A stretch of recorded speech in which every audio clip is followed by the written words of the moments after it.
headed to work. Mr. Bailey is with me because he has a vet appointment. I was trying to figure out the best way to do it. And so they were like, we'd like if you could be in the morning, and then you can like work from home the rest of the day. And I was like, okay, cool. And so they had said I could bring Bailey in if I wanted to, because I had mentioned like, you know, I can bring him in if that makes it easier so I can stay a little bit longer, because otherwise, obviously, I have to leave work even earlier, drive back home, and then drive to the vet appointment. Whereas now, all I have to do is drive from Baltimore to Columbia, which is usually about 30 minutes. So I gain a little bit of time back. So I told them I would do that. So we are almost there now. I completely forgot my camera in the house. So we are on the phone today, but I feel like the quality is amazing. The only thing is like the audio isn't as great, but we can fix that in editing.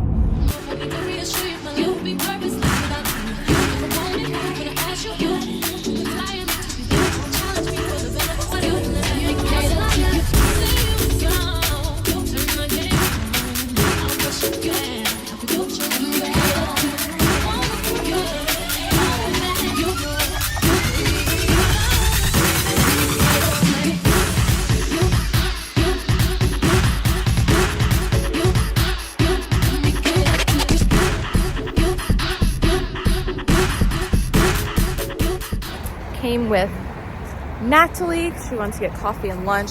Can't bring Bailey in here though. We tried and I was like, oh, it's not that big of a deal.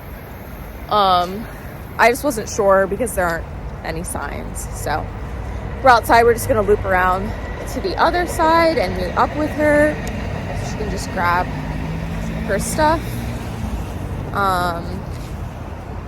But yeah, Bailey's doing so well. I'm honestly so surprised. I thought he was going to be anxious, to be honest, because it's a lot of people, but he could not care less. He's saying hi to everybody, walking around, making himself at home. It's so funny.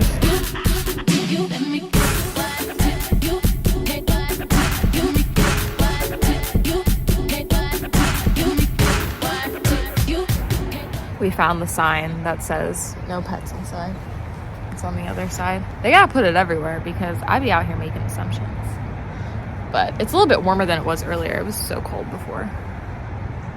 It's nice to get some fresh air, even if it is chilly. It is now 12:30, so we are headed to the vet. Went really well, like I said. I was pleasantly surprised. I can say I did a great job training Bailey and desensitizing him as a puppy.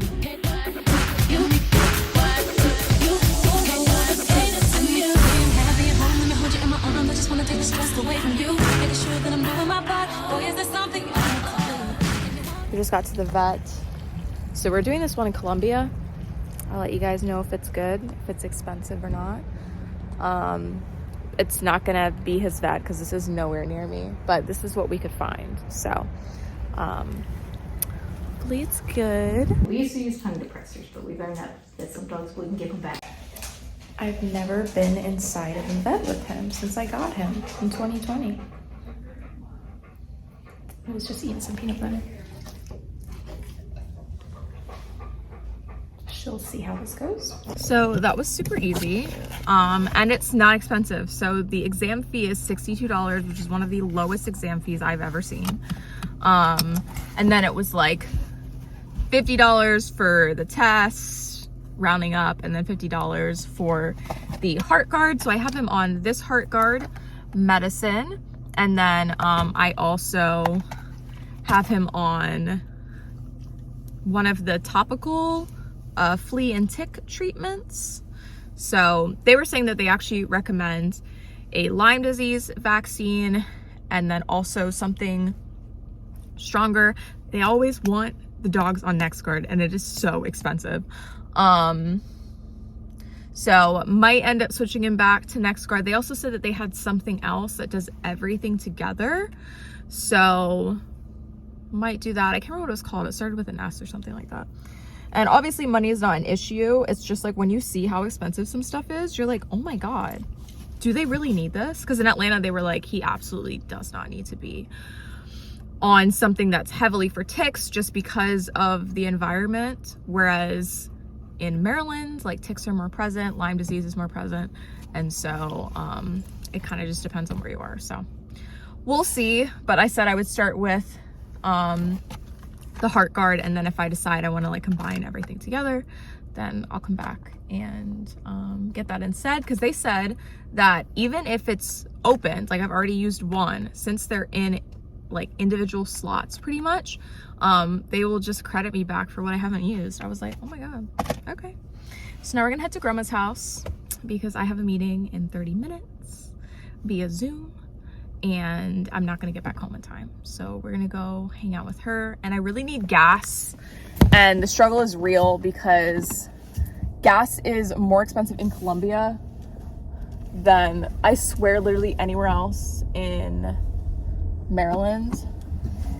Like, I remember for a while when gas was around like $3, it was always about $3.80 to like $3.99 in Colombia, and I'm like, who is this for?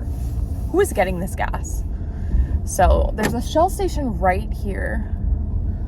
So let's see what they're charging. I know right now gas is between like $3 and $3.15, so as long as it's like close to that realm, it's fine. I just want to fill up a little bit because you guys know I want to use Upside anyways, so I can get some cash back.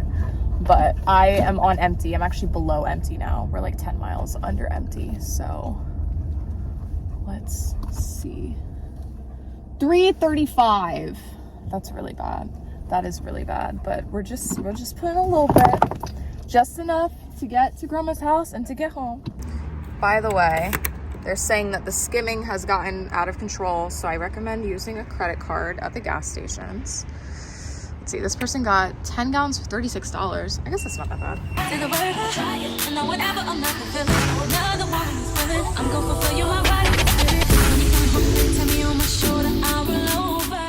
So we only got 4.5 gallons. We paid $15.12, but I actually got lucky, and this station is on Upside, so we're getting 13 cents back, which is incredible. So it's like $3.22 instead of $3.25, but it's still expensive, so I didn't want to fill up all the way. And I also realized after the fact, so we'll go to a, you have to sit down, buddy. We'll go to a normal price gas station another time, but I have almost half a tank.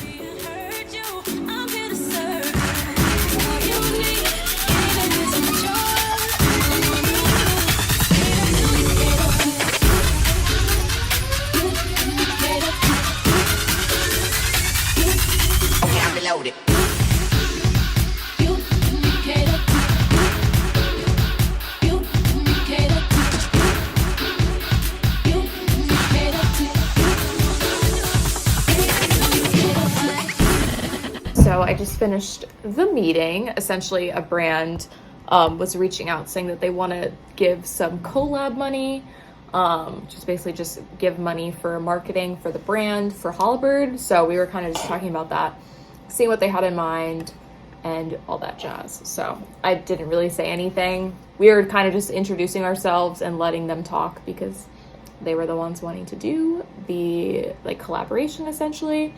So it's shoes that Halberd already sells, obviously. So work-wise, I don't have a ton more to do. I'm trying to figure out if I'm gonna go into Halberd tomorrow because I don't really need any content necessarily. I have a lot of videos that can go up now, but I also know like I'm kind of expected to be there once a week, so I don't want to cause any drama or anything like that. But yeah, I don't know, I'm not sure, but we'll probably end up going because we were supposed to have our little Christmas party for the office tomorrow, and I think we're getting that moved to next Wednesday now. So that was kind of my reasoning behind it, because I was like, well, I feel like I haven't been in the office that much, and then if we're gonna do this after, then how long am I even gonna be there? But maybe I will go, I don't know, we shall see. But I am going to export my vlog because I tried to export it last night and it didn't work for some reason, so I'm gonna export that again, and then I have to make a thumbnail.